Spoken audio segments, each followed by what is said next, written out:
Pues tiene un diagnóstico de 6 meses y estamos en octubre y me dice, y doctora, ¿y las vacaciones del año que viene?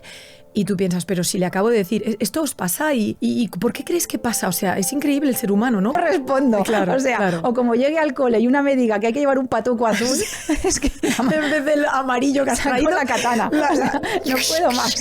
Como luego también, pues gente muy malita que espera, ¿no? Tú a veces ya los sedas porque están muy malitos, ¿no? Y piensas a la familia, bueno, esto es cuestión de horas, tal, pues esperan a hijos que vienen de Australia, porque no sienten nada, de hecho, solamente es mental. Dormido, exacto, claro. Es cognitivo. Y lo hacen, y dices, ¿cómo puede ser que en esa situación te preocupes más de dar un último abrazo cuando ya médicamente estás con tus facultades anuladas? Y lo hacen. Menos de lo que yo he podido ver es de no haber amado lo suficiente en todas las formas que amar implique. Cuidar, llamar, estar. A ver, yo hay una cosa que tengo que decir ahora en este podcast y es que es increíble que falten médicos, es increíble que haya gente con una vocación increíble y que no entre en medicina por la de la nota. Soy Patricia Soler y este es tu podcast Hablemos de su poder.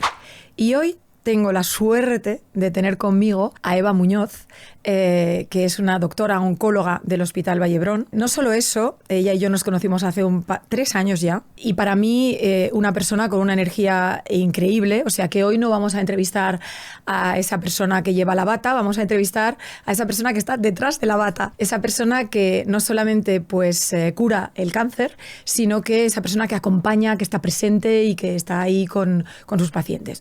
Entonces, estoy muy feliz de que estés aquí, sé lo ocupada que estás y lo importante que es tu trabajo, así que muchísimas gracias, Eva, por dedicarme este tiempo para estar, buscar este tiempo en tu vida para estar aquí conmigo. Que va, Patricia, gracias a ti, porque esto para mí es salir de la zona de confort. Entonces, sí. Para mí, un experimento aventura, pero la verdad es que es un gusto poder estar aquí y que esta conversación pues sirva para mucha gente, para inspirarla y también para parar y reflexionar. Claro que sí, pues estoy segurísima, vamos, o sea, conociéndote a ti, lo poco que te conozco, yo estoy segurísima de que esto nos va a inspirar. Entonces, ¿cómo me gusta empezar el podcast? Claro, la gente que te conoce, que nos está escuchando, te conocen todos pues como la doctora Muñoz.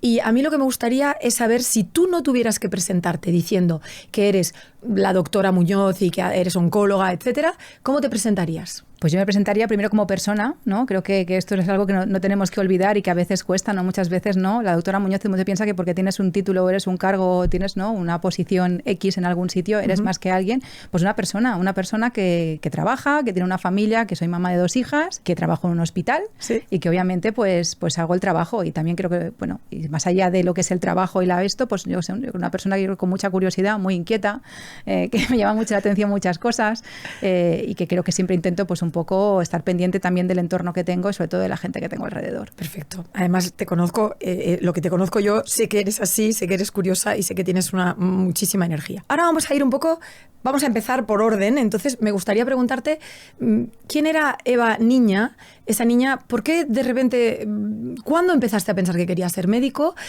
Cuéntame un poco esa Eva niña, habla un poco de esa Eva niña que luego se convirtió en médico, pero antes de que se convirtiera en médico, ¿quién era Eva? Pues Eva era una niña, pues yo creo que normal, de una familia normal. Yo soy hija única, no tengo hermanos, mis padres tampoco, con lo cual una familia muy reducida, pero bueno, siempre había gente en casa, además siempre se preocupaba de que hubiera alguien por casa, algún niño, amigas, ¿no? Siempre mucho tráfico en casa de gente, sí, ¿no? Pues que estudiaba y que tenía mi vida y yo creo que tenía siempre, o yo me recuerdo al menos a mí, ¿no?, que eso pues con 2 cosas, ¿no? La primera, muy curiosa.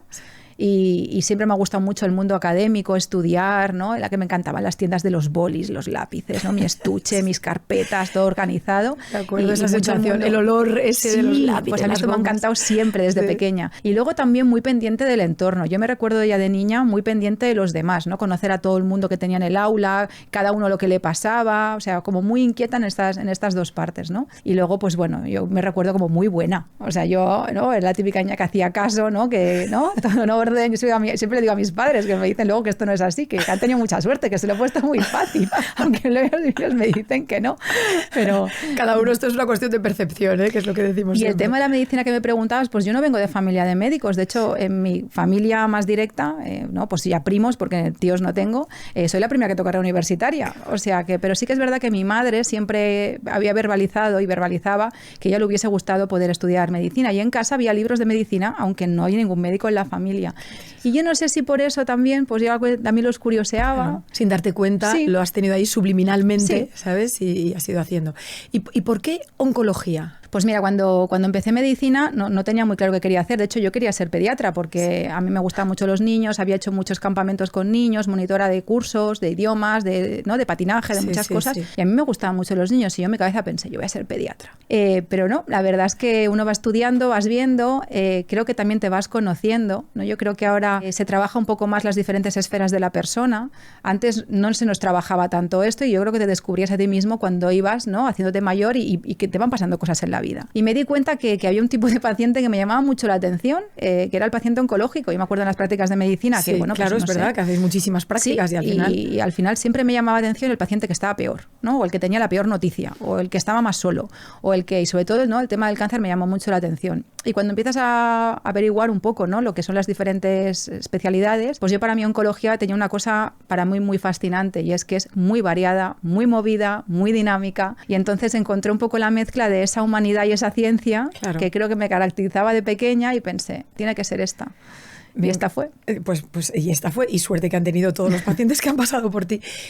Has dicho en un momento dado algunos pacientes que me llamaban la atención. ¿Quiénes eran estos pacientes que te llamaban la atención? ¿Por qué te llamaban la atención unos pacientes y otros a lo mejor no tanto? ¿Qué pasaba? Pues posiblemente no era el diagnóstico médico, porque sí, al final, no sé si te gusta la medicina, todo es interesante. Exacto. Posiblemente era el diálogo que yo podía establecer con ellos. De hecho, a través de algún paciente, ¿no? Pues que a lo mejor no fue bien, ¿no? Y que al final, bueno, aunque eres estudiante, los vas viendo, pues no sé, empecé a preguntarme cosas por la muerte, empecé a leer algún libro. Me inspiró mucho Elizabeth Kubler-Ross con las 5 etapas de la vida, por intentar un poco entender cómo me lo leí o lo encaré, sobre todo por pensar cómo gestiono yo una persona que le acaban de dar el peor diagnóstico de su vida. Yo como estudiante, claro, de algo tengo que hablar. Y una vez hemos hablado del fútbol y del Ola, no sé, luego el paciente busca algo como más profundo. Claro. Y la verdad es que me cautivó mucho el poder entrar en esa esfera.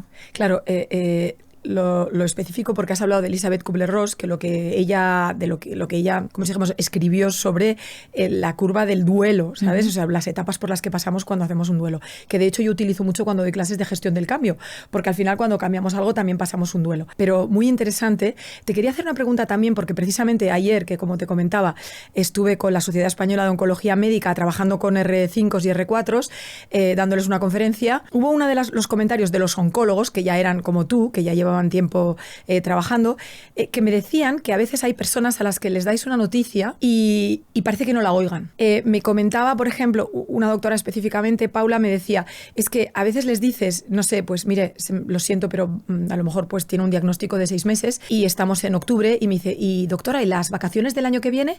Y tú piensas, pero si le acabo de decir, ¿esto os pasa? ¿Y por qué crees que pasa? O sea, es increíble el ser humano, ¿no? Porque lo acabas de decir y de repente, ¡pum! Bueno, eso es lo que te das cuenta, ¿no? Nosotros que vemos mucha gente. Sí, por eso es que vosotros... Y aunque claro, la evolución a lo mejor en algunos pacientes sea muy positiva, sí, el diagnóstico inicial no es una noticia que nadie quiera recibir, ¿no? Claro. Tienes un cáncer. Luego Claro. es verdad que hay algunos que van muy bien, otros que por desgracia pues no van tan bien, ¿no? Claro. Te das cuenta que la mente es brutal. O sea, la Claro. capacidad del ser humano, yo creo que en ese momento es un instinto de protección. Claro. Es un instinto de posiblemente no estoy maduro, ¿no? Mi cabeza no está madura para entender o asumir las consecuencias de esto en este momento. Claro. Y prefiero preguntarte por otra cosa que a mí me Que no motiva tenga y en nada ese que ver. momento me mantiene de pie, porque es que a lo mejor esa persona, si no piensa en las vacaciones, Claro. se desmonta ahí, se te rompe. Claro. Y a lo mejor no se quiere romper en una consulta o al lado de un hijo o al lado de un marido Claro. o al lado de su padre. Es totalmente, la cabeza tiene una capacidad de protegernos espectacular. Impresionante.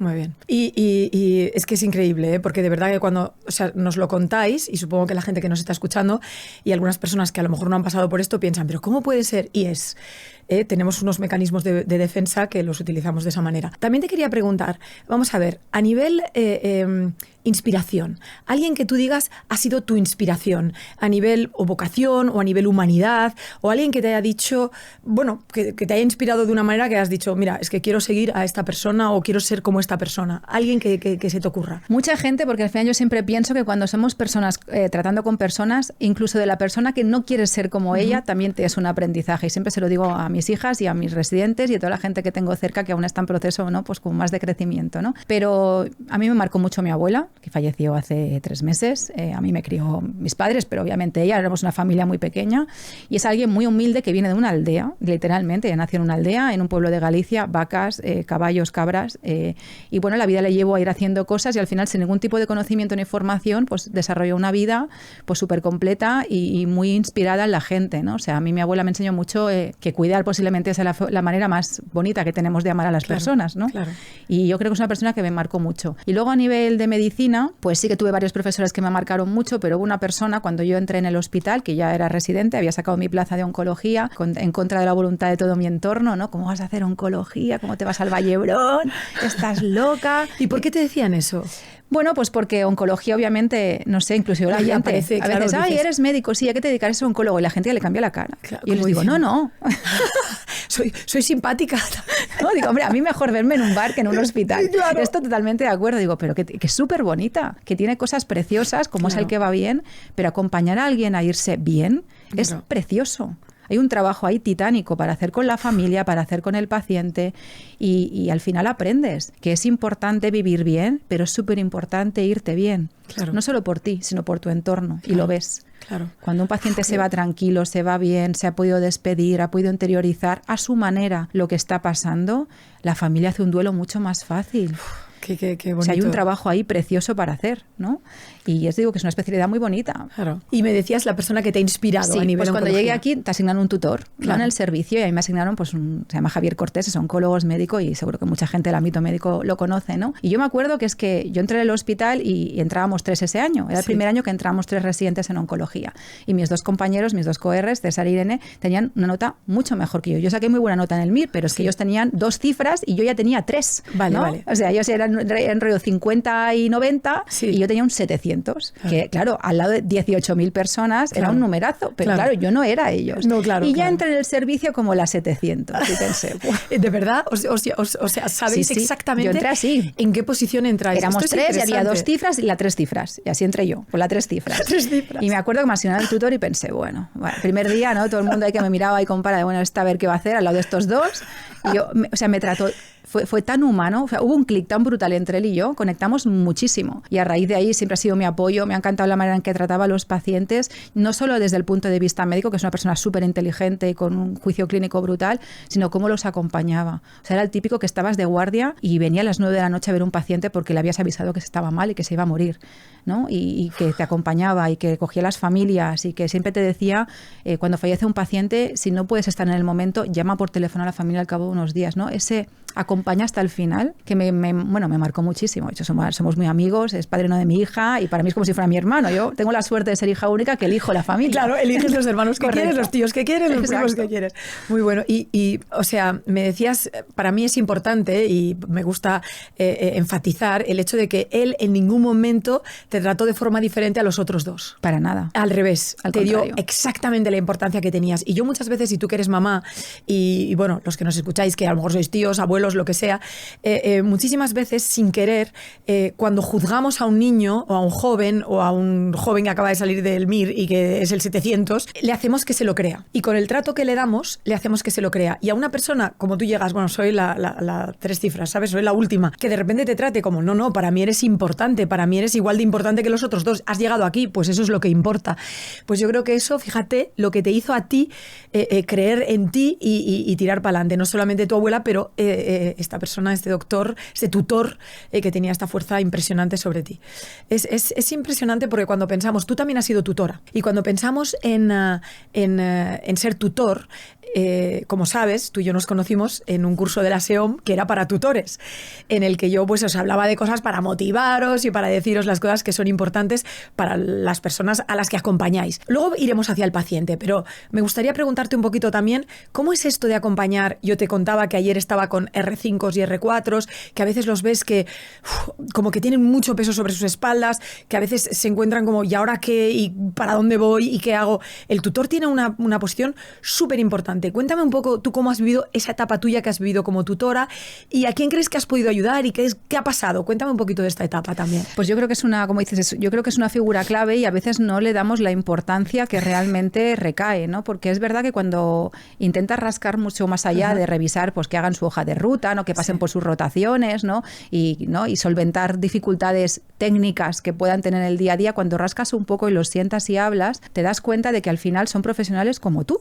Al final, esto es un tú a tú. O sea, simplemente tú ya has pasado por allí, pero al final, dentro de un año o unos meses, serán oncólogos igual que tú y tienen que salir a poder trabajar con las herramientas. Y te das cuenta de que tú has tenido una experiencia, pero que cada uno, esa misma profesión, esa misma vocación, la vive de una manera totalmente distinta. Y apoyarles en ese conocimiento, por ejemplo, la oncología, que es tan amplia, igual que la medicina, que es tan amplia, al final no hay una manera única de llegar a hacer las cosas. Claro. Y eso es lo que te das cuenta, que cada uno desde su manera de ser, desde toda la carga que lleva como persona, su background que lleva personal, familiar, sus valores, sus creencias, su manera de ser.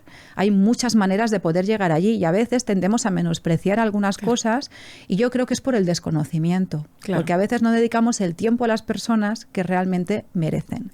Y cuando les dedicas tiempo y entiendes todo lo que comprende la persona, hay maneras de hacer, de actuar, de hablar que dices, ahora te pillo.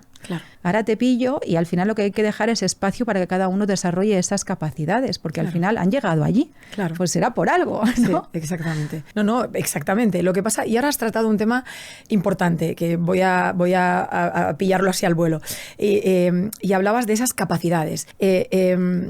Muchísimas veces, como te decía, ayer hablábamos en la Sociedad Española de Oncología Médica y lo que oyes siempre de los oncólogos es que, claro, es que los oncólogos a veces les tendrían que enseñar en la universidad a ser un poco más empáticos. Les tendrían que enseñar a preocuparse más porque dicen las cosas como si les diera igual. No les importan las personas, solamente pues te dicen la noticia y tal.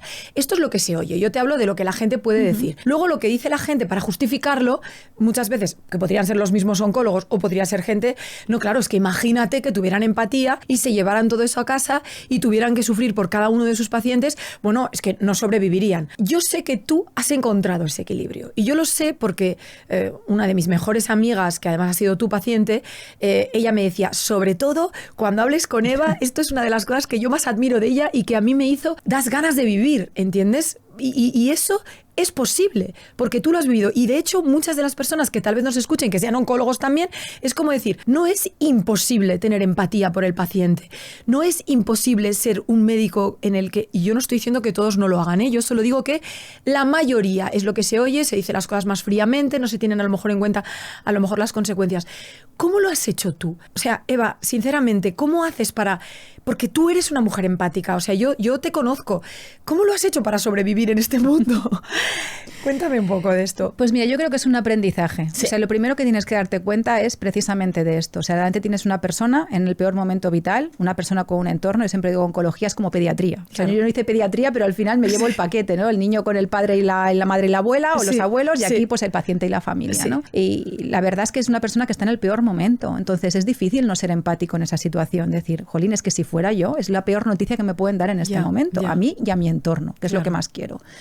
También es cierto que como persona, para poderte enfrentar a esa situación, tienes que trabajarte un poco. Y yo lo que he aprendido es que al final esto no es ni ser héroes, ni tener más capacidad ni menos, sino darte cuenta que hay una dificultad y que realmente tú te tienes que preparar para ello. Claro. O sea, es muy difícil que te enfrentes a la dificultad de otros si no te has enfrentado a las tuyas. Y esto es duro, ¿eh? Claro. Esto es duro.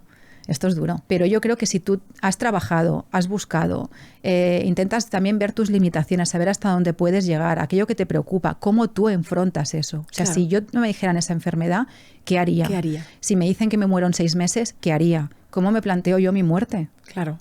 O sea, intentar normalizar un poco lo que es el enfrentamiento a nuestro día a día. Claro. Y obviamente también ponerte un poco en el sitio del otro. Claro. Sin romperse. Claro. Que no es fácil, porque tú a veces cuelgas la bata y acabas de dejar pues una persona joven, pues, o que fallece, o sabes que va a fallecer esa noche, niños pequeños, padres, hijos, y te tienes que ir a casa. Creo que también es muy importante trabajar tu entorno. O sea, yo creo que lo que nos sustenta dentro es lo que tenemos fuera. Y yo la gente que he visto más rota y a lo mejor con una actitud menos simpática o más fría, es gente que a lo mejor realmente fuera no tiene quien lo soporte. Y esto puede pasarnos a todos. Claro. A todos. Entonces hay que trabajar también el contexto externo. Qué bonito, para sobrevivir al interno. Claro. Entonces me dicen, ¿cómo lo haces? Por mi familia y mis amigos. Porque yo es verdad, cuando salgo de ahí salgo rota y hay días que coges el coche y vas por la ronda y piensas, es que como se me cruce alguien, no respondo. Claro, o sea, o como llegue al cole y una me diga que hay que llevar un patuco azul, es que en vez del amarillo que has traído, la katana. O sea, no puedo más. Exacto, ¿no? Exacto. Pero es verdad decir, bueno, también aprendamos a relativizar. También esa situación te lleva a pensar, a ver, ¿qué es lo importante? Yo me voy a mi casa, pero por suerte a día de hoy no me voy con esa noticia. La he dado, la he sufrido, la he vivido, la he llorado, porque yo a veces he llorado con pacientes en la consulta y con la familia en un pasillo. Y me he permitido hacerlo, porque creo que eso también me ayuda, aunque me vaya reventada a mi casa, ¿eh? Pero creo que es verdad que hay que saber dar ese paso. Claro. Cuántas cosas importantes has dicho. Una cosa también que me gustaría compartir con todos es lo que decías ahora.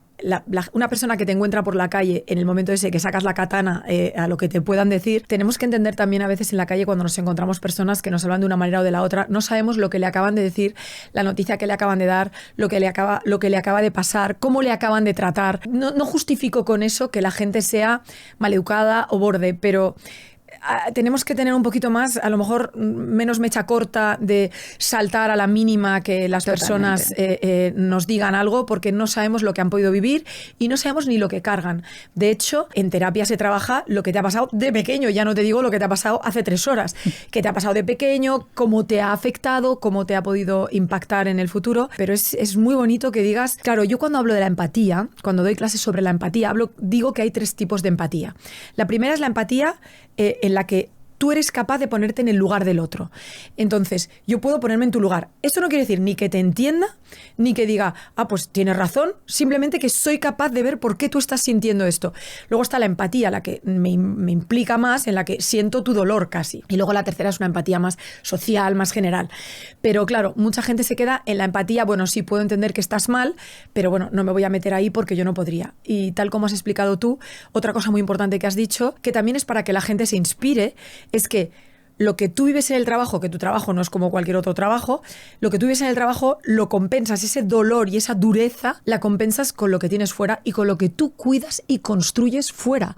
Porque no es que te lo regalen, no viene tu familia a decirte, bueno, como lo pasas fatal, vamos a estar siempre contigo cuidándote mucho, aunque estés de mala leche y saques la katana y nos chilles a todos. Seguro que no. Ellos también no piensan. Menos dramas, me dicen a mí en casa, menos dramas. Digo, si tú supieras el día que llevo yo. Me encanta lo de ver los dramas. Pero al final es lo de decir, oye, chicos, cuando tenéis dificultades a veces, o sea, tenemos muchos aspectos en nuestras vidas. Tenemos una parte profesional de nuestra vida y tenemos una parte humana o relacional de nuestra vida. Oye, cuando a veces en el trabajo pues las cosas no van como queremos, trabajemos la otra parte, porque mucha gente lo que hace es, no me va bien aquí y entonces le hago pagar a todo el mundo lo que no me va bien aquí y al final acabo amargado, porque si tú llegaras a casa después de ese sufrimiento y les hicieras sufrir a todos y no le hablaras a nadie y no trabajaras eso, ni tus amigos, lo que decías tú, pues al final acabarías siendo muy infeliz en casa también y entonces ya acabamos entrando en una especie de agujero negro. Totalmente. Entonces yo creo que es muy bonito lo que has dicho y yo creo que no hace falta ser oncólogo para saber que en el trabajo hay días duros, hay jefes duros, hay trabajadores duros, hay profesiones más duras que otras y al final lo que hagamos en los otros momentos de nuestra vida pues nos pueden compensar. Tal cual. Es lo que digo yo. Que nadie dijo que esto iba a ser fácil. Nadie. Nada, la situación de nadie. Nadie. Pero yo creo que eso que es muy importante. Y luego también el intentar valorar que a lo mejor tú tienes una realidad, pues como en mi caso, yo no tengo un trabajo fácil, tengo un trabajo precioso y lo digo convencida y con días mejores y peores, pero a mí me encanta mi trabajo. Pero yo sé que no tengo un trabajo fácil. Claro, si me encuentro por delante de alguien que la mayor preocupación de su día es X y la mía es decirle a una persona que se va a morir mañana, no estamos en el mismo nivel. No somos mejores ni peores, pero es que al momento de intentar buscar un punto de unión en algo irrelevante, claro, a mí, si yo me dejara fluir, diría, es que chorrada que está diciendo esta. Sí. Y la otra diría, esta es una catastrofista. Sí. Claro, también es verdad que hay que también saber modularse un poco y saber también cada uno de dónde viene. O sea, claro, si yo utilizo el listón que utilizo en mi trabajo, que es vida al último nivel, ¿no? De nos vamos a morir todos mañana y aprovecha el día. Claro, si todo esto tú no lo modulas. Claro. Yo ahora se me ha ocurrido, cuando lo estabas diciendo, las reuniones del cole. Imagínate. Es que mi marido y yo somos oncólogos los dos. Tú imagínate una reunión del cole. 3 horas para discutir lo que hay que llevar a una excursión. 3 horas para decir que no, porque los niños, no, porque hay que darles deberes, no hay que darles deberes, no, porque el bocadillito, ¿qué tal? No, pero claro, le das el bocadillito tal. Y a veces dices, Dios mío, claro, pero ahí es lo que has dicho tú, has de relativizar. Y lo que dices tú, para algunas personas esto es lo más importante que hay y para otras pues igual pues no es tan Desde importante. Luego seguro para el profesor, porque su trabajo es intentar, ¿no? Pues explicar estas cosas. Entonces ya primero respeto por los demás y luego pues lo que te he dicho, saber cada uno también en qué ámbito estás y si vives en situaciones extremas o tienes trabajos extremos como puede ser pues aprender un poco a socializar. Yo he tenido que hacer un trabajo de esto, ¿eh? Claro. Porque claro, al principio pensaba, a ver, yo son las 5, vengo del hospital de De lo que vengo. De lo que vengo. Y ahora vengo con esto y pienso, a ver, y a veces pienso, venga, Eva, va. Para, ¿no? Relájate, bájate, aterriza. Porque la vida tampoco es extremo continuo. No, o sea, claro. O sea, la vida tiene una situación lineal, ¿no? Claro. Gracias a Dios. Claro. ¿no? Entonces, si tú vienes de un extremo, bájate un poco, porque si no tampoco... No estarías alineada con la vida de cada día. Entonces, y con la vida de todas ni ayudas, las personas. ni colaboras, entonces parece que estás como en otra dimensión. ¿Sabes? Otra cosa que me gustaría saber es, o sea, la relación con la muerte, ¿vale? La muerte a todos no queremos ni oír hablar, aun sabiendo que todo el mundo vamos a acabar pasando por ella. Nos llegamos a obsesionar de tal manera que incluso en el libro Sapiens hay algunos capítulos que habla, que dice que imagínate que llegamos a tener 150 años, entonces tienes una novia jovencilla de 100 años, ¿sabes? Entonces dices, al final, si aguantas tanto viviendo, no quieres ni salir de casa porque no sea que te atropelle un coche, porque claro, esto no lo puedes controlar. Ha llegado un momento que nos obsesionamos tanto con lo de vivir y vivir mucho. Es que me encantaría saber tu punto de vista, porque claro, tú vives cada día con eso, cada día. ¿Cómo ha cambiado? Porque los ciudadanos de a pie tenemos miedo a la muerte, no queremos oír hablar de la muerte, no queremos saber nada de la muerte. Pero personas como vosotros, que estáis constantemente tal, ¿cómo cambia esa percepción de la muerte? ¿Cómo lo veis? O sea, ¿qué me puedes contar? No sé si es una pregunta rara o... No, yo creo que es totalmente legítima y ojalá más gente y más personas se lo hiciera, ¿no? Pues a mí me ha llevado una reflexión personal, porque al final yo lo que me doy cuenta, como médico, como oncólogo, es que la muerte forma parte de la vida. Y no entiendo por qué como sociedad nos emperramos en separarla. Como tú dices, todos nacemos... Todos morimos, ponemos mucho empeño en cuando nace un niño, nace un hijo, ¿no? Y como muy poco empeño en el irnos, que al final es lo que nos va a quedar, ¿no? Y es una sociedad a día de hoy que pone mucho empeño en aprovechar máximo la vida. Y a mí lo que me ha enseñado mi profesión es que, claro que sí, hay que aprovechar la vida. Y yo, a veces hacemos broma de oncólogo, mi marido y yo, ¿no? De, nos vamos a no sé dónde, ¿se puede? Sí, pues nos vamos. Y a veces, ¿no? Mis padres, mi madre, sus padres, ¿no? En plan, ¿pero dónde vais? Bueno, pues se puede, ¿no? Un poco esta mentalidad que digo, esto solo lo entendemos, ¿no? Nosotros y el entorno, ¿no? Pero es verdad que a veces la gente dice, bueno, estos tan expeditivos, a veces ¿dónde van, no? Sí. Pero también es verdad que me he dado cuenta que es súper importante irse bien. Y eso no se trabaja. Y te das cuenta que se va bien quien se ha trabajado bien. Y eso es un trabajo del día a día.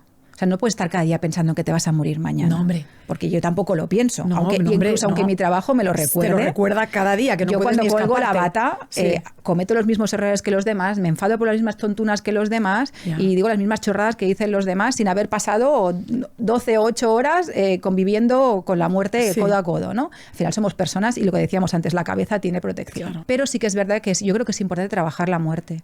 Trabajar mucho cómo quieres que te recuerden, qué legado querrías dejar. Qué bonito. Porque las cosas materiales se van a ir.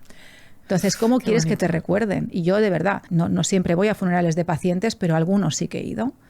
Y lo que más me ha impactado es gente que yo las conozco. Familiares es muy fácil porque los conoces más desde un ámbito, claro, ¿no? Un amigo. Claro. Pero un paciente tú lo conoces mucho en un ámbito que es una consulta cerrada, en un entorno muy concreto. Y en un tiempo de su vida muy concreto. Y muy cuando diferente. A veces vas y escuchas a gente, ¿no? Gente que habla o gente que te comenta o discursos que se hacen, piensas, jolín, esta persona, lo que está dejando aquí.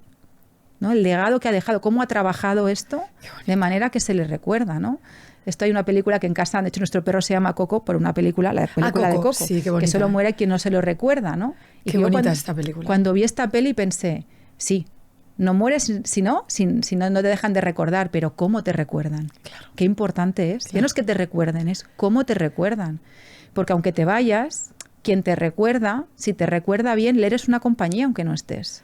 Y solo puedes acompañar al irte si se te recuerda bien. Mira, si esto no es inspirador, o sea, estoy impresionada, porque de hecho, fíjate que tú me conoces un poco y sabes que soy muy positiva y que siempre tal. Y yo siempre digo, si me muriera mañana, estaría orgullosa, pero me ha encantado lo que has dicho de, no hace falta que no pienso en la muerte como algo malo. En plan, si me muero mañana, ¿qué hago? No pienso en plan así, pienso, estoy haciendo lo que querría hacer, estoy llamando a las personas que quiero llamar, estoy cuidando a las personas que quiero cuidar, estoy teniendo la vida que quiero tener. Eso me lo repito constantemente. Para mí es fundamental, me encanta oírte decir eso porque pienso, oh, y por eso yo muchas veces llamo a personas que digo, ostras, hace mucho tiempo, los que me estén escuchando ahora saben que yo soy de, hombre, que hace un montón que no sé de ti y tal, y vuelvo a buscar a las personas y tal, porque no es porque quiera que me recuerdan ellos, es porque pienso, tengo ganas de recordarlos yo, tengo ganas de saber, porque a todos nos ha pasado, a todos, que tener un amigo que hace mucho tiempo que no llamas y que de repente te enteres, yo que he vivido en Estados Unidos, que he vivido aquí y allá,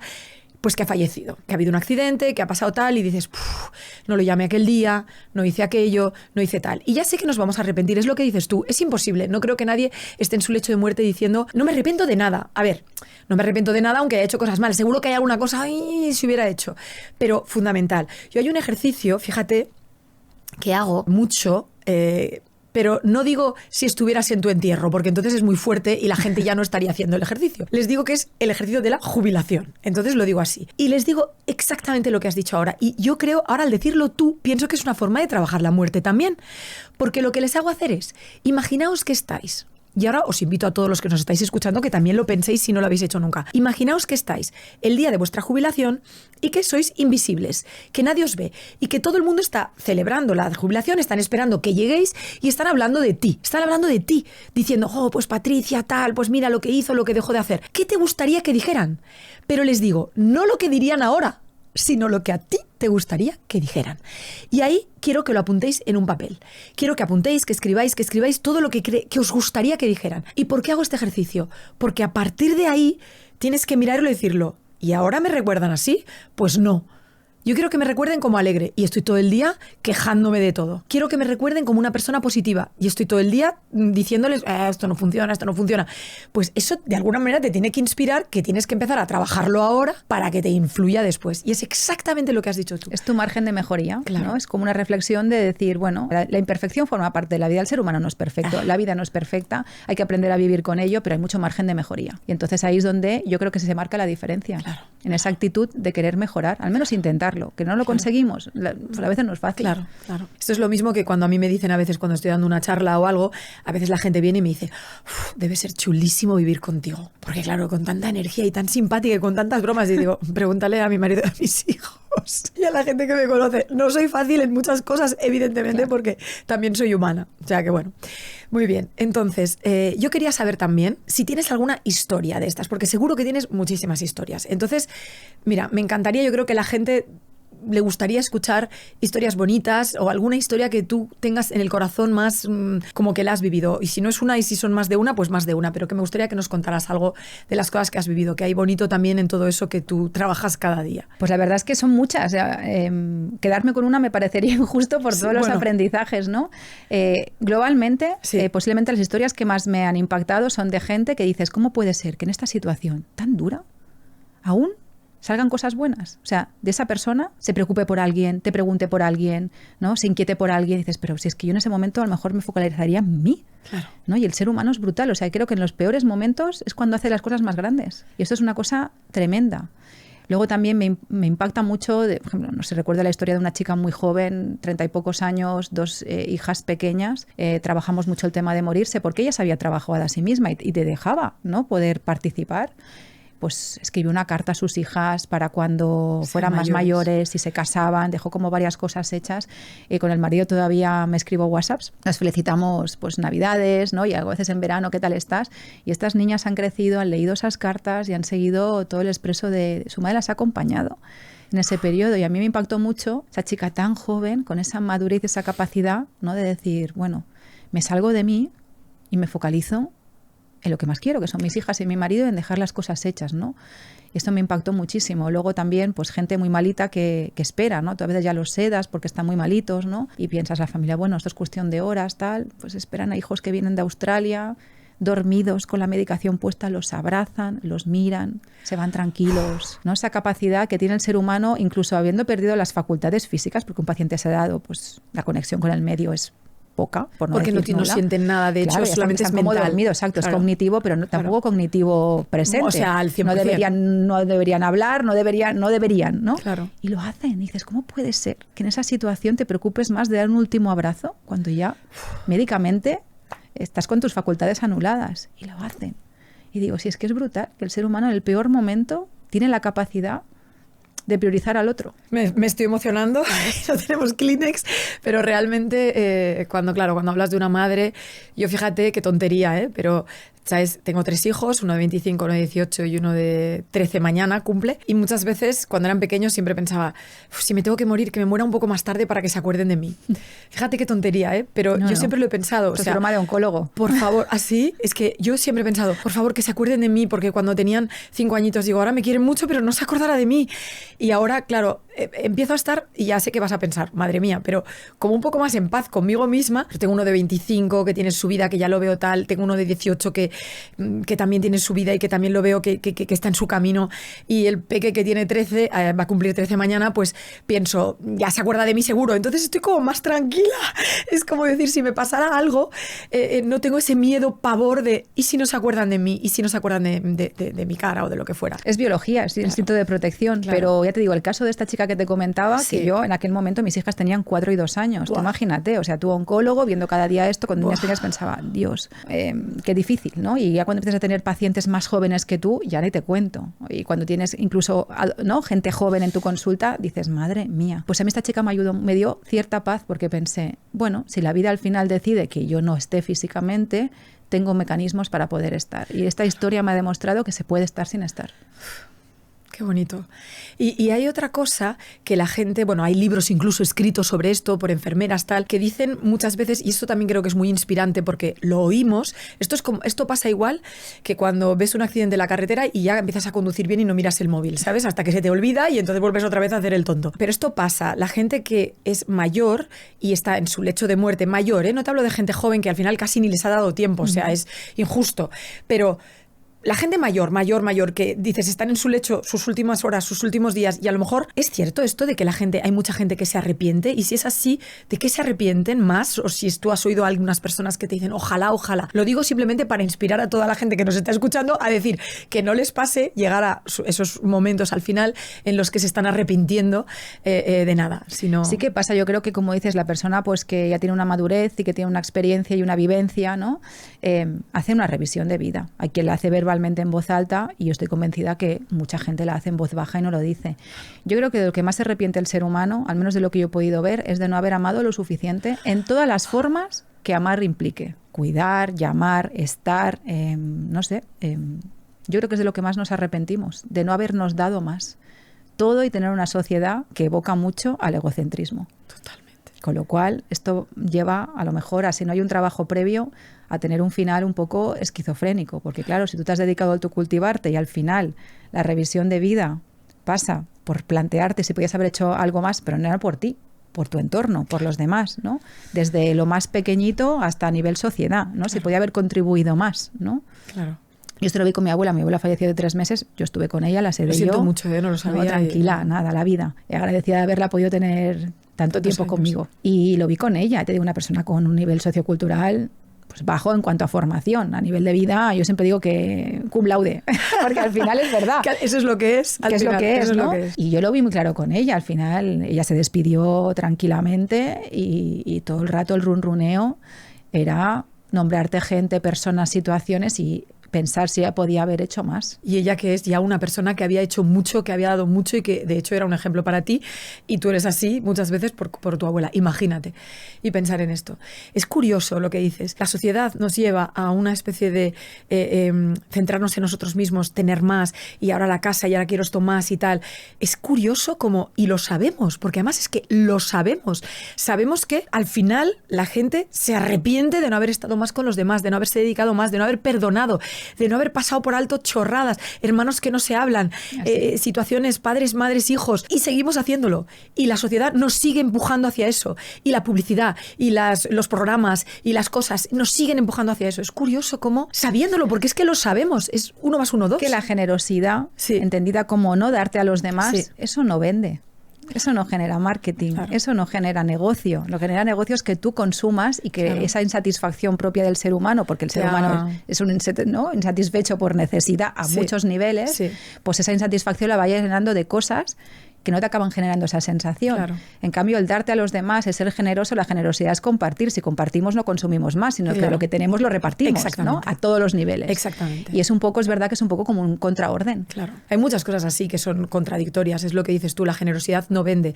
La gente buena, de hecho, a veces parece que sea mejor ser malote que ser buena gente. Entonces, sin querer, nos llevan a eso, pero al final, en nuestro lecho de muerte, lo que nos arrepentimos es de no haber sido más bueno o de no haber dado más alrededor nuestro, etcétera. Me gustaría que con esto que acabas de decir también, mucha gente joven que se focaliza en cosas que no tienen por qué ser, o sea, me refiero en mi aspecto y en que me critican y en que me dicen esto y en que lo otro y tal, que se den cuenta de que al final lo más importante de cultivar es ese interior. Que lo decimos por activa y por pasiva, pero aquí hay una persona que nos lo está diciendo y que es alguien que tienes de qué hablar y además tienes la base para podérnoslo decir. Muy bien. Bueno, pues con todas estas cosas y además pensando en esas historias que nos has contado, me gustaría ahora no hablar tanto, porque te decía, no vamos a hablar tanto de Eva la oncóloga y no hemos parado de hablar de cosas que has hecho en oncología. Pero a mí me gustaría saber, vamos a ver, ¿cómo...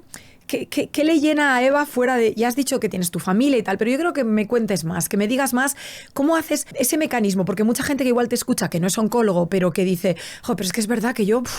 ¿Cómo lo puedo hacer para trabajar más lo de fuera, para estar más equilibrado y para estar mejor? ¿Qué cosas haces tú? ¿Qué cosas haces tú para ser esta Eva que siempre tiene una sonrisa? Que además yo que te sigo en Instagram, siempre son posts bonitos, divertidos, alegres, con cosas, esas cosas. ¿Qué hace Eva? ¿Qué hace Eva para tener esa alegría inmensa y esas ganas de vivir fuera de tu trabajo de oncóloga? Pues yo creo que darme. Yo creo que he aprendido que lo que más feliz me hace es darme en diferentes situaciones. Pues obviamente con mis hijas, darme muchas veces es batallar con ellas, pero bueno, es una manera de darse. Sí, también, ¿no? también. Con mi marido, con mi familia.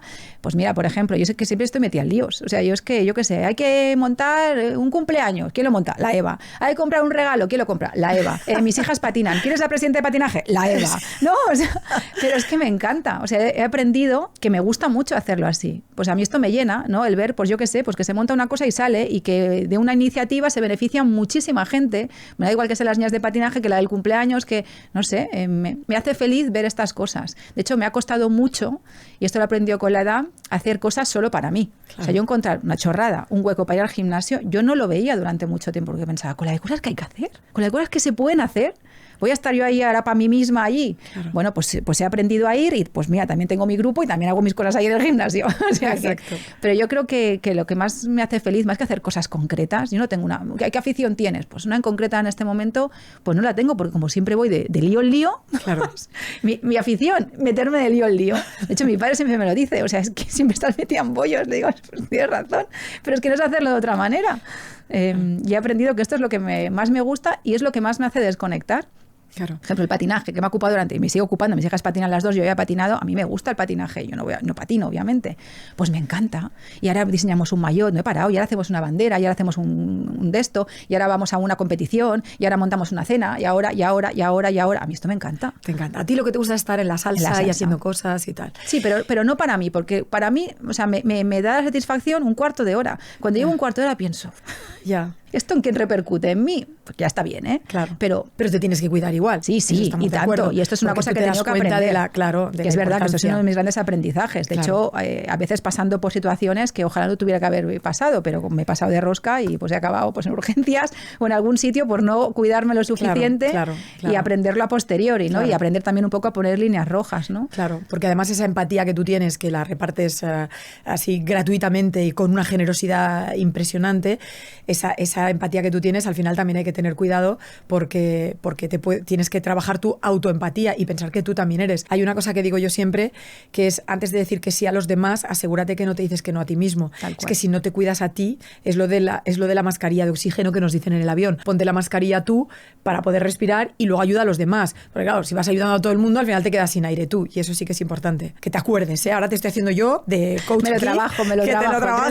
Hay que buscar momentos para ti, para encontrarte bien y tal, y para porque ahora tus niñas, ¿qué años tienen? Pues 12, casi 13 y 14 mira, camino como de 15. Mío. Sí, como de 14 camino 15, claro. Ya se están haciendo mayores. Y claro, luego llega un momento que cada vez te van a necesitar menos. O sea, siempre nos necesitarán, pero cada vez te van a necesitar menos al nivel que te necesitan ahora. Y entonces también vas a tener quizás más espacio.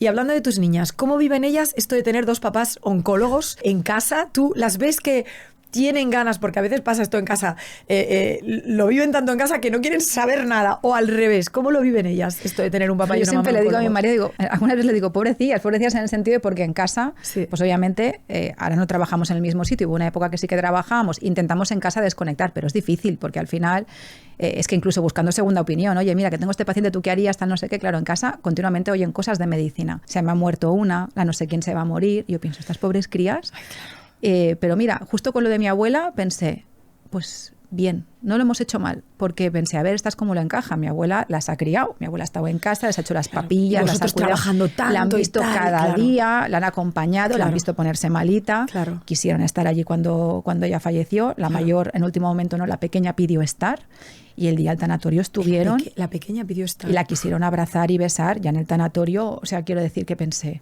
a ver esto, ¿cómo? ¿Por dónde salimos? Impacta, sí, o como... Pues la verdad es que con una madurez impactante, porque las dos, cada una en su estilo, que son muy diferentes, las dos te venían a decir de, bueno, ya sabemos que en algún momento tenía que irse, que era muy mayor, que la vida forma parte, ¿no? La muerte forma parte de la vida, y creo que les pesaba más la paz de decir, qué suerte haberla podido disfrutar, y me quedo con esto y esto de la visa, que no montar el drama. Yo pensé, a ver, esto en el tanatorio, estas nunca habían ido a un entierro. Pensé, a ver qué va a pasar aquí. Adolescencia, hormonas, entierro, primera vez. Sí. Súper bien. Y pensé, pues igual no les va tan mal tener que escuchar esto cada día. Y en cuanto a vocación, pues la mayor quiere hacer algo biosanitario, bueno, pero no sabe si medicina, porque esto de la empatía con las personas continua no la acaba de ver. Esto este dar continuo que nos ve a nosotros, yo creo que ella se ve y piensa, no sé si yo sería capaz o no sé si mi forma de ser me lo va a permitir. Y luego tenemos la pequeña, que es súper empática, esa sí que es súper empática, demasiado. Porque se meten todos los fregados por exceso. Y esta dice que quiere hacer medicina. Lo que no sé yo es ¿Cómo acabará? Bueno, al final se aprende. Tú también eres una persona súper empática, y le has dado una vuelta a la oncología en el sentido, habrá más gente como tú, pero le has dado una vuelta a la oncología. Yo creo que Marta no me perdona si no digo que realmente, o sea, no se ha sentido mejor acompañada por alguien como ha sido por ti, y en el sentido de tener siempre esta persona que está ahí por ti y que de verdad siente que le importas, ¿sabes? Y yo creo que esto la gente...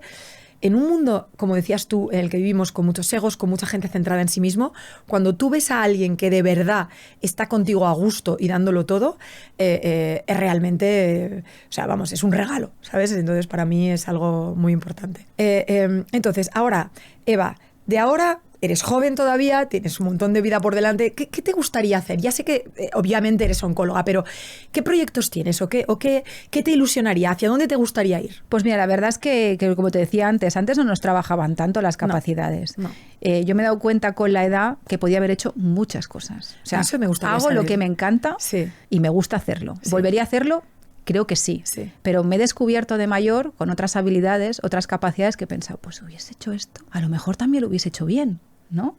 Y entonces, bueno, como no sé parar quieta, pues bueno, sí que me he descubierto durante mucho tiempo con mucha capacidad de ordenar, gestionar, ¿no? Entonces ahora estoy virando un poco hacia este lado más de aprender un poco gestión, ¿no? Gestión de personas, gestión de equipos, pirándome más hasta esa parte porque me atrae y porque creo que es algo que también puedo hacer bien y es una capacidad que, mira, pues me he ido descubriendo más de mayor que de pequeña, ¿no? Eso en cuanto a nivel laboral. Y luego, pues a nivel personal, pues como tú dices, trabajándome mucho para encontrar más espacio para mí. Es verdad que mis hijas cada vez me lo dejan más, acompañas de otra manera a estas edades, ¿no? Con otras preocupaciones, aprendiendo un poco también a conocerme más yo como persona. O sea, yo hubo una época que cuando no tenía hijos que creo que me trabajé mucho, iba a muchas conferencias y leía mucho y tal. Luego había una época loca física, que son niños pequeños, que no te da, que te conoces a ti mismo en otra faceta. En otra faceta, sí. Haces lo que puedes, ya bastante tienes con lo que tienes que trabajar. Y ahora intentando, pues, poco a poco virar y encontrar ese espacio, ¿no? Otra vez de autoconocimiento, ¿no? De revisarme un poco años después y decir, bueno, ahora que puedo otra vez a volver a mirarme, ¿no? ¿Dónde estoy? ¿Qué quiero? ¿Qué he hecho? ¿Qué he conseguido? ¿Qué no? ¿Qué puedo mejorar? ¿En qué puedo aportar? Y un poco ponerse en las dos facetas. Claro. Y además yo creo que este podcast también te va, cuando te lo escuches, que luego te lo escucharás a posteriori y dirás, anda, pues sí que tengo un montón de cosas que puedo seguir haciendo, que puedo seguir construyendo, que puedo tirar hacia aquí o hacia allá. Y realmente yo creo que tienes una capacidad increíble, lo que te decía antes, de conectar con las personas, de empatizar, que ya lo hemos dicho, pero también de sacar las cosas buenas de las personas y de ayudarles a que se cuestionen. Entonces yo creo que el camino de gestión de personas, serás naturalmente una buena gestora de personas y bueno, y luego aparte de ti, ya no te puedo decir nada más que tienes que encontrar tiempo para ti, porque además ese tiempo que tú encuentres para ti te vas a recargar pilas y esas pilas que te recargues pues serán algo que luego va a impactar en la gente que tienes alrededor. Y al final es una cosa importante. Última pregunta, sí, a nivel del trabajo que tienes. Me gustaría saber si ahora mismo tú, en el mundo en el que te mueves, hablo del mundo de la oncología en general, ¿crees que hay cosas que tú digas, no me puedo creer que hagamos esto, no me puedo creer lo otro? Hay cosas que tú dices, Dios mío, ¿por qué lo hacemos de esta manera? ¿O por qué tal? ¿Hay alguna cosa que tú digas, ostras, yo veo un camino que me gustaría cambiar, algo que te gustaría cambiar ahora mismo, ya que estamos aquí, entre tú y yo, pues venga, lánzalo por si acaso nos oye alguien que diga, ostras, pues sí, pienso igual que Eva? Pues yo, mira, dos caminos paralelos que son profesionales y pacientes, ¿no? En cuanto al paciente, lo que dices, o sea, ¿cómo puede ser que con toda la capacidad de formación y de información que tengamos ahora no seamos capaces de acercarnos a veces lo suficiente al paciente, ¿no? A intentar lo que decíamos antes de empatizar sin romperse. Claro. Antes nadie te explicaba nada, no había manera de formarte para esto. Yo creo que era algo más natural y una inquietud tuya, pero ahora hay capacidades, ¿no? Se te puede capacitar de alguna manera para poder darte herramientas para poder hacer esto, ¿no? ¿Cómo puede ser que aún ahora no haya programas específicos para esto, no haya formaciones obligatorias? Luego cada uno que haga lo que quiera, pero igual que se estudia biología y se estudian otras muchas cosas, sí. Yo creo que esto es importante y es importante que lo tengas desde muy pequeño.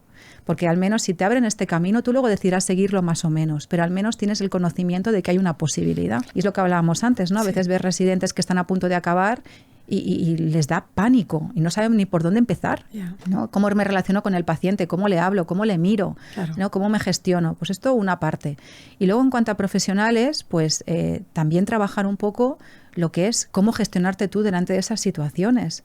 Tener herramientas, pero no de cara al paciente, sino de cara a ti mismo, ¿no? Cómo conciliar tu vida con esta profesión, cómo relacionarte, porque al final el que no se sabe relacionar bien, y lo puedo llegar a entender perfectamente, porque es difícil, ni se relaciona bien consigo mismo, pero tampoco se relaciona bien con los demás. A veces rifirrafes que hay en los equipos, dificultades de poder trabajar conjuntamente. Es como puede ser que una profesión que es tan multidisciplinar y que al final uno solo no va a ningún sitio, a veces nos cueste tanto trabajar entre nosotros. Porque al final el tema del conocimiento está muy desarrollado, eso no me preocupa, si es un sinfín. Claro. ¿No? Si al final esta especialidad, yo siempre lo digo, que cuando la gente viene a preguntar, ¿no? Pues gente que ha hecho el MIR o quiero ser oncólogo, y yo siempre les digo lo mismo, o sea, tienes que tener claras dos cosas. Primero, el tipo de paciente que vas a tratar y lo que eso te va a implicar y a impactar.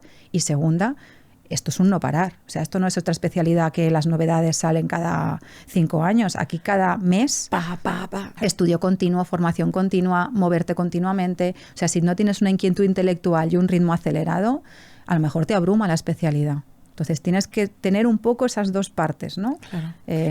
Inquietud a la ciencia y también te tiene que gustar la humanidad. Claro. No te gustan las personas, no hagas oncología. Claro, no te gusta la persona enferma, no hagas oncología. No, y si no te gusta la tribu, el paciente con su entorno, porque además, no hagas oncología. Esto es muy importante. Es que lo vas a pasar muy mal. Y hemos tenido algún residente que ha dejado la residencia precisamente por gente muy brillante, con una capacidad intelectual brutal, que le apasiona todo el tema de ensayos, estudios, ¿no? Tenerse que formar continuamente, pero que luego en el tú a tú, ¿no? En esa distancia corta, no ser capaz y tenerla que dejar porque no se ha visto. Claro. Me encanta lo que acabas de decir.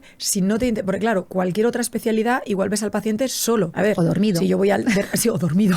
Si yo voy al dermatólogo, voy yo sola, no me llevo a mi familia al dermatólogo, ¿sabes? O sea, siempre cuando haces las cosas vas solo a tu médico, el que sea. Pero claro, en oncología es la persona y su tribu. Y si tú no eres capaz de gestionar personas, es lo que veíamos. Mira, ayer precisamente la conferencia que daba era cómo desarrollar tu talento, porque precisamente hablábamos de que el conocimiento era importante, pero eso no era lo que llegaba a las personas. Tú puedes ser listísimo, y estarás de acuerdo conmigo que a veces, vamos a ver, yo hay una cosa que tengo que decir ahora en este podcast, y es que es increíble que falten médicos, es increíble que haya gente con una vocación increíble y que no entre en medicina por la de la nota. Es una gran reivindicación por parte nuestra. Horrible. Porque además dices, ¿por qué no dejáis entrar y luego vais seleccionando a medida que van avanzando? El que sirve, porque además, si les dejan entrar, el que tiene vocación va a estudiar como un loco, va a sacar buenas notas y va a poder hacerlo. Pero eso de cortar a gente que tiene vocación para ser un fantástico médico y que no les dan ni la oportunidad, esto a mí me parece horrible. Y luego, ¿quién pasa? Pues a lo mejor el que tiene súper buenas notas, pero que a lo mejor tiene cero calidad humana, ¿vale? Y esto pasa también con profesores. Yo tenía una chica que conocía, o sea, que conozco, que si me está escuchando, quiero que sepa, ella era una mujer con una vocación para ser profesora de física y química, vocación, con una empatía y con una apertura increíble, y tenía que pasar unos exámenes para poder acceder, o sea, horrorosos, ¿vale? Que al final acababan que no pasaba nadie, ¿vale? O sea, y al final, ¿quién salía? El que era el típico que no relacionaba con nadie ni les importaba nada a los estudiantes, y esas personas eran las que acababan dando clase a los estudiantes y no ella, que tenía una vocación increíble. Y con la medicina pasa igual. Entonces es una cosa que supongo que reivindicáis. Mucho. Y además es que no es que la reivindiquemos, es que la sufrimos. Claro. O sea, tú sabes lo que es encontrarte una persona ya con 25, 26 años, que ha hecho 6 años, ¿no? Ya preparándose durante el bachillerato para sacar la nota. Luego, la carrera, 6 años de carrera, que es preciosa, claro, pero es larga, sí, y a veces se hace pesada. Yo lo reconozco, a mí me encantaba, pero yo en quinto pensaba, no puedo más, me queda un año, aún me queda un año y medio. Claro. Y que luego haga un MIR sacando unas buenas notas, y que luego empiece la residencia y al mes, a los 2 años, a los 3 meses se te vaya. Es que yo siempre pienso, esta gente luego, ¿cómo la recompones? Porque es alguien muy brillante, que estaba acostumbrado a ser siempre el mejor, ¿no? El mejor de la clase, ¿no? Y todo de repente, estupendo. Y de golpe se les rompe la vida, claro, y tenemos alguno que realmente roto y descompuesto. Y recomponerte a los 25, 26, 27 y rehacerte de una realidad que ha sido la tuya hasta ahora, sí, eso es muy duro. Bueno, se nos está acabando el tiempo, que ya me están avisando que se nos ha pasado volando, y encima no tenía reloj, no sabía cuándo era el tiempo. Digo, bueno, pues yo sigo, hasta que me digan sigo. Y antes de acabar, a ver, si tú, me gustaría, tú sabes que hay gente que nos ha estado escuchando y que seguramente no, estoy convencida de que estarán inspirados y que les habrá gustado mucho todo lo que nos has contado. Pero me gustaría que, si pudieras decir algo a toda la gente que nos escucha ahora, como un consejillo, como algo, como una frase, algo que les pudieras decir para que se vayan ya del final de este podcast bien motivados, ¿qué les dirías? Pues mira, yo les diría que vivir es importante, pero que somos lo que hacemos cada día. Entonces, que el hecho de repetir cada día las cosas que queremos que seamos, cómo queremos que nos recuerden, es lo que hace que al final esto se convierta en un hábito y nos convirtamos en ese tipo de persona. Que vivimos una vez, al menos hasta donde sabemos, pero que yo creo que una vez es suficiente si vivimos bien. Y vivir bien va a impactar en que luego nos podamos ir bien, nos recuerden bien y podamos acompañar bien, aunque no estemos. Es precioso, pero no te voy a dejar irte sin que me digas, que es algo ya clásico en mi podcast, que acabemos diciendo cuál es ese poder que tú tienes, porque mucha gente que nos oye lo tiene también a lo mejor y no lo está utilizando igual de bien que lo estás utilizando tú. Entonces, acabamos el podcast, si por favor me puedes decir, mi poder es, y de todo lo que hemos hablado, y no seas modesta, que tienes un montón. No hace falta que me digas uno, pero dime lo que te salga. ¿Cuál es tu poder, Eva? Pues yo creo que el cuidar, el acompañar, el ser constante y el haber aprendido que yo creo que no hay nada que nos haga más feliz que darnos a los demás. Muchísimas gracias, Eva. Ha sido un absoluto placer. Tengo unas ganas de que salga ya el episodio para ver que la gente se inspire, toda esa gente, y empezar a trabajar. Y ojalá de esta conversación surjan ideas para trabajar todas esas cosas que has dicho, que para mí son fundamentales. Muchísimas gracias por estar aquí. Gracias a ti, Patricia, por la oportunidad, y como dices, que ojalá esto sirva para bien de todos. Un beso, venga. Gracias.